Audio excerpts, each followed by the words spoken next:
notice the question our Lord puts to his disciples, and basically he puts this question to all of us. Can a blind person guide another blind person? Will not both fall into a pit? Well, it's pretty obvious that a blind person can't guide another blind person. But what exactly is our Lord getting at? And part of what he's saying is that the leaders, the Jewish leaders, the ones who were supposed to be spiritual leaders, they are blind. And when a blind person guides another blind person, the one who's doing the guiding doesn't realize how blind they are, or that they are blind. And that's why they assume that they can guide. So blind persons obviously cannot guide others, and certainly they cannot guide blind persons. But what is it that makes us blind? What is it that makes us blind? And notice how our Lord goes on to say, why do you see the speck in your neighbor's eye, but do not notice the log in your own eye? And then he talks later about removing the speck. How can you do that if you have a log in your own eye? And that's about correction, and I've addressed the issue of correction or correcting others before. But why do you notice the speck in your neighbor's eye, but do not notice the log in your own eye? And just recently I mentioned when we point an accusatory finger, we have three fingers pointing back at us.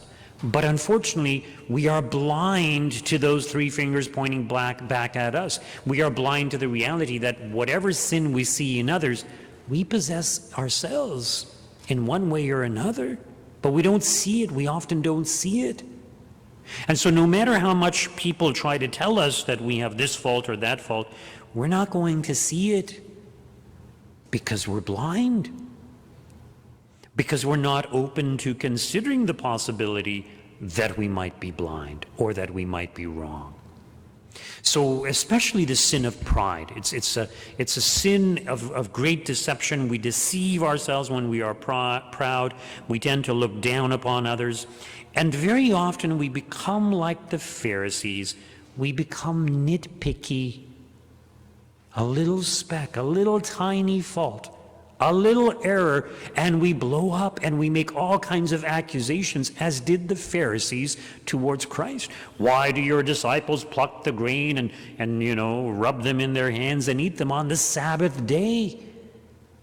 And most people would say, well, what's the big deal? It's just a minor thing. And our Lord points out, well, it's not even a sin because the Sabbath was made for man and not man for the Sabbath.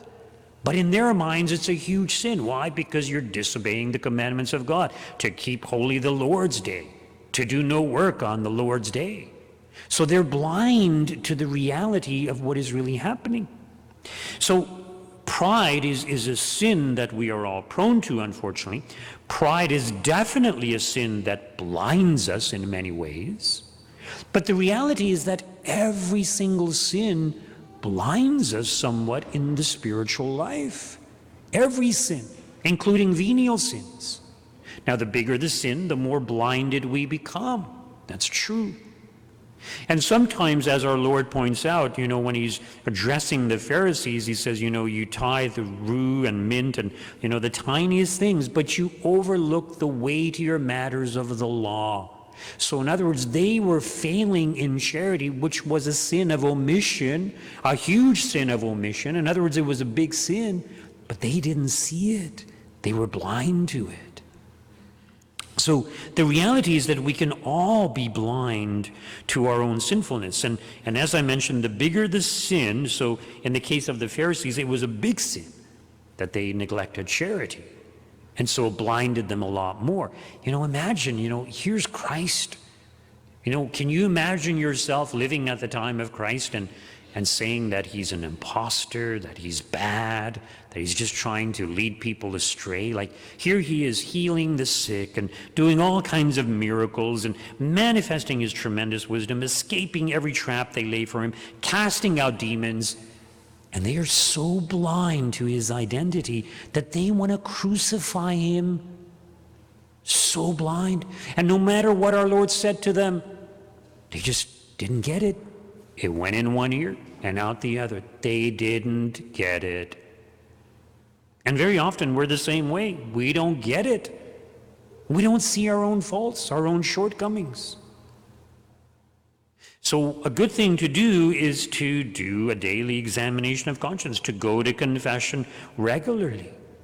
And the more we examine ourselves, the more we realize, okay, I have so many shortcomings, so many failures.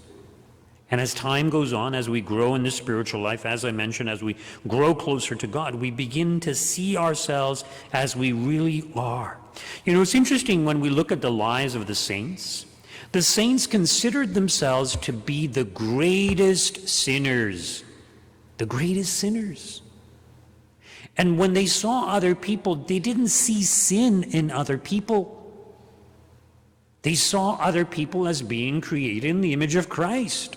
And so they were filled with great charity, great love towards their neighbor. But when it came to themselves, as we hear St. Paul, you know, he punished his body, he enslaved his body so that he would be master of himself, so that his passions wouldn't lead him astray or lead him into sin. This is what the saints did. The saints considered themselves to be the greatest sinners. St. Francis of Assisi made the statement that he deserves to be in the very lowest place in hell. St. Francis, one of the greatest saints, made that statement. And we puff ourselves up. We are filled with pride so often. We are nitpicky and we accuse people of the slightest faults. No. Now, our Lord isn't saying we shouldn't correct, but he's saying we should correct with great charity, with great love, out of a genuine concern for the well-being of the other, not for our own desires and our own agenda, as did the Pharisees. They wanted things their way. I think in many ways they were jealous of our Lord because of his great popularity, whereas before everybody acclaimed them as the holy ones. So we need to work on this, and it's important that we do. And notice St. Paul in today's first reading, he says, you know, run in such a way that you may win. So in other words, the runners in a race, they all compete, but only one receives the prize, as he said. So run the race so that you are the victorious one. So in other words, sometimes people, they compete with others in regards to worldly things. You know, especially men, they're very competitive. They like games, they like sports, very, very competitive. And sometimes women, it's like more popularity or better looking or whatever. They compete in different ways. But it's actually good to compete in the spiritual life, to be holier than others. But to be holier than others, you have to be humbler than others, more humble than others. And that's very hard to do. So the one who is the greatest saint is the one who considers everyone else to be better than himself or herself. So in other words, become that perfect creation that God is calling you to be. Become that saint, not to be filled with pride, but rather to be filled with love, love of God and love of neighbor. So in other words, when you see your neighbor doing some good, well, outdo your neighbor in doing good, not so much to put one up on the other person, but rather as an inspiration to show yourself that, okay, I can do that too. And this is why it's so beneficial for us to read the lives of the saints, or even to celebrate the feast of the saints. You know, today we celebrate the feast of St. Peter Claver, a very great saint. What was he known for? You know, he signed himself as the slave of the slaves. He would serve the slaves. So he was, he went to, I think, South America somewhere, where the slave ships would come in carrying the cargo of slaves from Africa. And they were treated very poorly, so they just locked up the slaves in the bulk of the ship, and they didn't give them any food, didn't give them any water. Half of them would die before they arrived. A lot of them were just filled with terror and fear, and they were starving, and they had all kinds of sicknesses and diseases.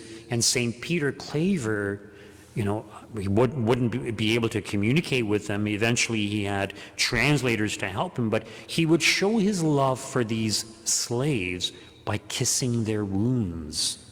kissing their wounds, giving as much as he could to nourish them, to feed them, to kind of revive them, to make them realize that they shouldn't be afraid, but also preaching to them, telling them that they are created in the image of God, even though they are being treated as slaves.